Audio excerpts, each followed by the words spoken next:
Okay, so the idea now is to try to see how we take the power, raise a Jordan form to the power of something. We just let's just remind ourselves how a basic Jordan block looks.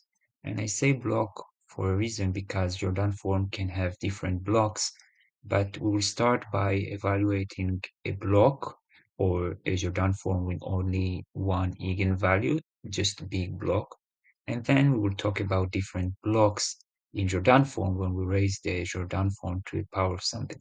So let's start with a basic Jordan block. So we have a Jordan block or form, whatever you want, in order k with an eigenvalue of lambda. You can see the eigenvalue on the diagonal, and on the superdiagonal you have ones, okay? So the basic and very important thing in order to understand how to raise it to the power of something is to understand that this form is actually can be represented as a sum of two matrices. One matrix is the identity matrix multiplied by the eigenvalue lambda, and another one is by the nilpotent matrix that has zero everywhere except ones on the superdiagonal. Okay, it's like a Jordan block of zeros.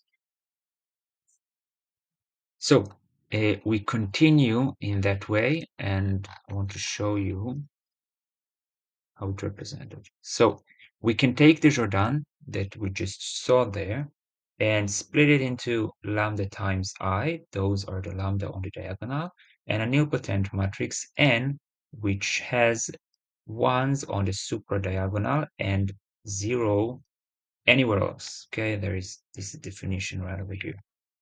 And now we would use the binom, the Newton binom. As you remember, if I take two, if you want, variables and raise it to the power of k, I will get a sum from I equals 0 to k above I, a to the power of k minus I, b to the power of I. This is the definition for taking two variables and raise it to the power of a natural number k by the binom of Newton.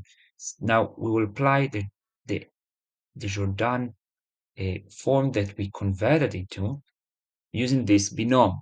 We said that the Jordan block can be represented by lambda I plus a nilpotent matrix N. Now to the power of k means that we take it to the power of k.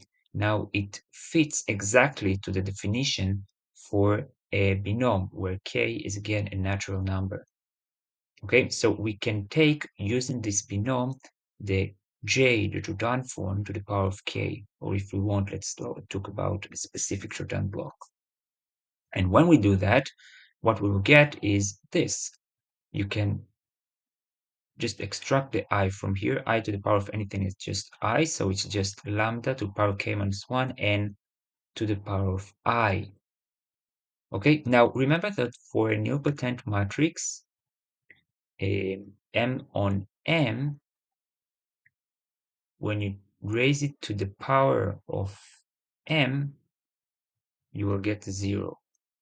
Okay, this is, if you want to think about it, why it happens, it's because the characteristic polynomial of just a nilpotent matrix is lambda to the power of its order. And in this case, the order is m on m, so the characteristic polynomial will be lambda to the power of m. Now, using the Cayley-Hamilton theorem, we know that the matrix annihilates each characteristic polynomial, and therefore, if we apply n to lambda to the power of m, we get 0. Anyway, this is what we get for an nilpotent matrix of order m on m, n to the power of m will be 0. Okay, so what it tells us is that we don't really need to calculate all the terms to k to the power of k if k is greater than m. Why? Because when we get to m, or to a bigger number in this sum for I, what will happen is m to the power of m, or a bigger number. Now, n to the power of m is 0, and for any bigger number, it will also be 0. Yes, right. take it to a bigger number, it's like 0 times something. So we don't really need all this sum. We can just take the minimum between k and m minus 1. We even don't need the m because for m this equals 0, so it's just 0. So we take the sum only until the minimum between k, what we take to the power 2, the j to the power of k, and m minus 1, where m is the order of the nilpotent matrix, the order of the Jordan block, if you want, the order by which we know that the matrix will be annihilated. Okay, so in this case, we can compute it. Now, think about it. It will be just easier to compute. Why? Because let's start. For I equals 0, what we will get? We will get k above 0, which is 1, times lambda to the power of k minus 0, which is lambda to the power of k, times n to the power of 0.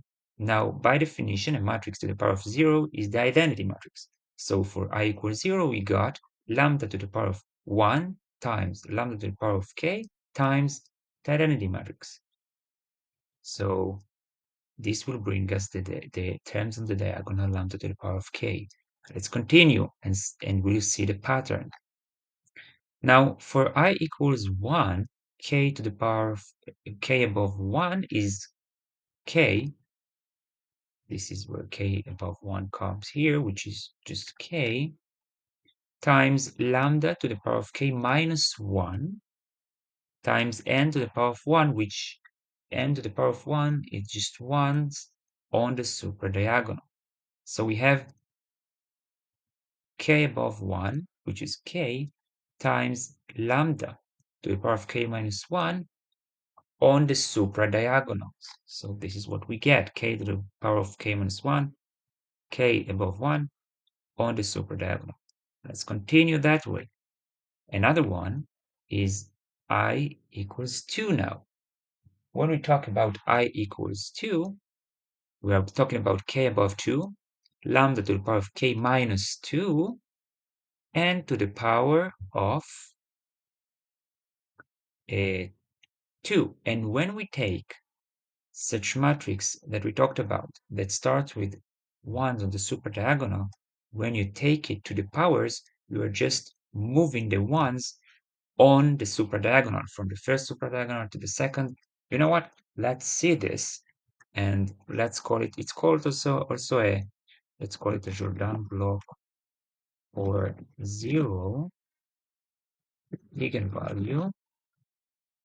Take it to some powers and show me the pattern, because you see the pattern that the ones just will move from the superdiagonal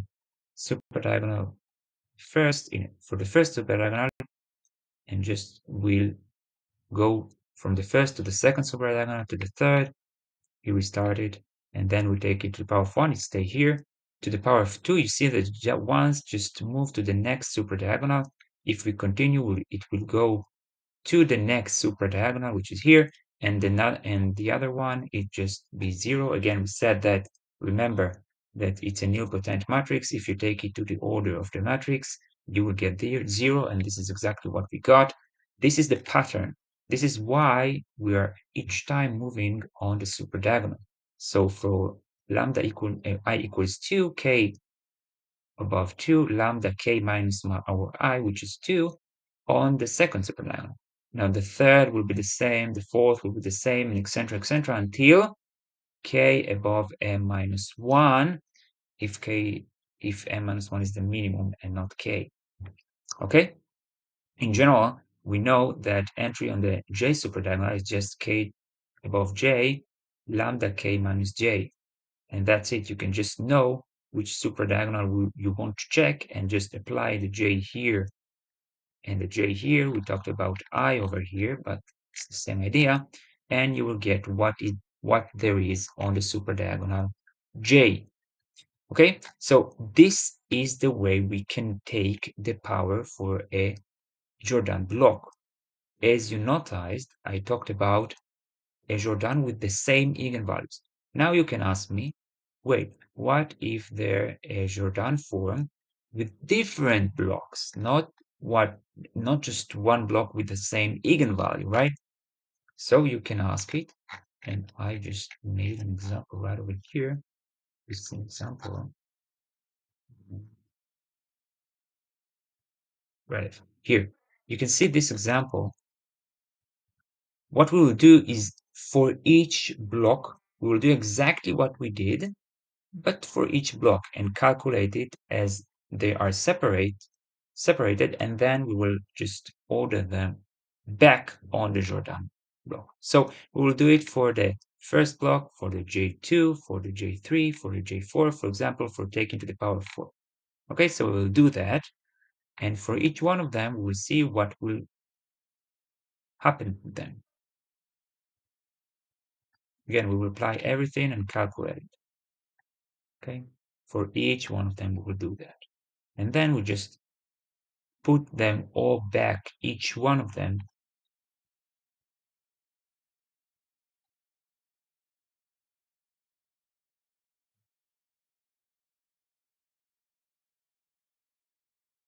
Okay, each one of them back into the what you did with.